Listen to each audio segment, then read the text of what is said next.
Welcome back everyone. नमस्ते सभी को। आज घटस्थ योगा श्रृंखला महर्षि किरण में हम नाड़ियों के बारे में थोड़ा सा जानने का प्रयास करेंगे।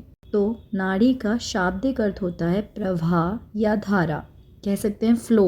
और हमारे शास्त्रों में वर्णन आता है कि हमारी अतीन्द्रिय शरीर में यानी कि सेंस ऑर्गन्स में 72,000 नाड़ियाँ हैं। जो व्यक्ति अति इंद्रिय दृष्टि यानी कि क्लेयरवॉयंस मतलब to see beyond the sense organs, तो जो व्यक्ति अति इंद्रिय दृष्टि प्राप्त कर लेता है, ये एबिलिटी ऑफ क्लेरिवॉयंस प्राप्त कर लेता है, उसे ये नाड़ियाँ प्रकाश की तरंगों के रूप में दिखाई देती हैं।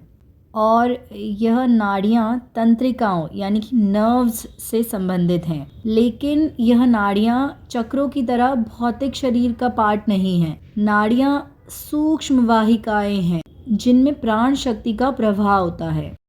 और इन 72,000 नाड़ियों में से 10 प्रमुख हैं और इनमें से भी 3 अधिक महत्व रखती हैं।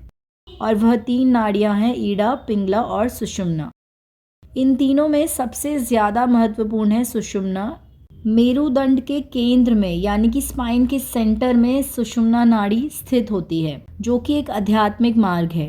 और सुषुम्ना नाड़ी शुरू होती है मूलाधार चक्र से और ख़त्म होती है सहस्त्रार चक्र पर।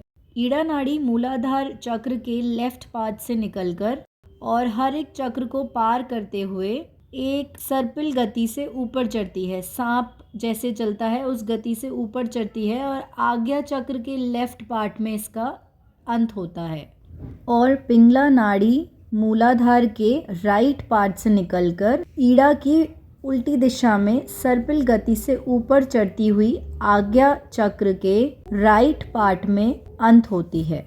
और ईड़ा और पिंगला नाड़ियाँ यह दोनों ही हमारे शरीर में प्रवाहित होने वाली दो ऑपोजिट शक्तियों का परिचायक है। और ईड़ा को निष्क्रिय, अंतर्मुखी और नारी जाति का बताया जाता है। इसे चंद्र नाड़ी भी कहते हैं। और जबकि पिंगला सक्रिय, बाह्यमुखी और पुरुष जाति का बताया जाता है। इसे सूर्य नाड़ी भी कहते हैं। ईड़ा, पिंगला और सुषुम्ना यह तीनों ही नाड़ियाँ एक के बाद एक कार्य करती रहती हैं। किसी विशेष समय पर कौन सा प्रवाह हो रहा है, इसे हम अपनी नॉस्ट्रिल में एयर फ्लो से पता लगा सकते हैं। जैसे जब लेफ्ट नॉस्ट्रिल में श्वास का अधिक फ्लो होता है तब ईड़ा नाड़ी क्रियाशील है। और जब राइट नॉस्ट्रिल में श्वास का प्रवाह अधिक होता है तो पिंगला नाड़ी क्रियाशील है। और यदि दोनों नासिकाओं में प्रवाह समान हो तो सुषुम्ना नाड़ी की प्रधानता होती है। जब राइट नॉस्ट्रिल में फ्लो होता है मतलब पिंगला नाड़ी का प्रवाह होता है, तब शारीरिक कार्यों जैसे डाइजेशन, इसके लिए अधिक प्राण शक्ति मिलती है और मन बाहिर्मुखी हो जाता है और शरीर में ताप उत्पन्न होता है मतलब हीट जनरेट होती है। और जब लेफ्ट नॉस्ट्रिल में फ्लो होता है तब मन शक्ति प्रधान रहता है, मन अंतर्मुखी हो जाता है और किसी भी प्रकार का मानसिक कार्य किया जा सकता है। और सोने के वक्त निद्रा में ईड़ा नाड़ी प्रवाहित होती है। और अगर रात के समय पिंगला नाड़ी प्रवाहित हो तो नींद में बेचैनी और व्यवधान ज़रूर होगा। और इसी तरह अगर भोजन करते समय ईड़ा प्रवाहित होने लगे तो पाचन प्रक्रिया धीमी हो जाएगी, जिससे अपच हो सकती है।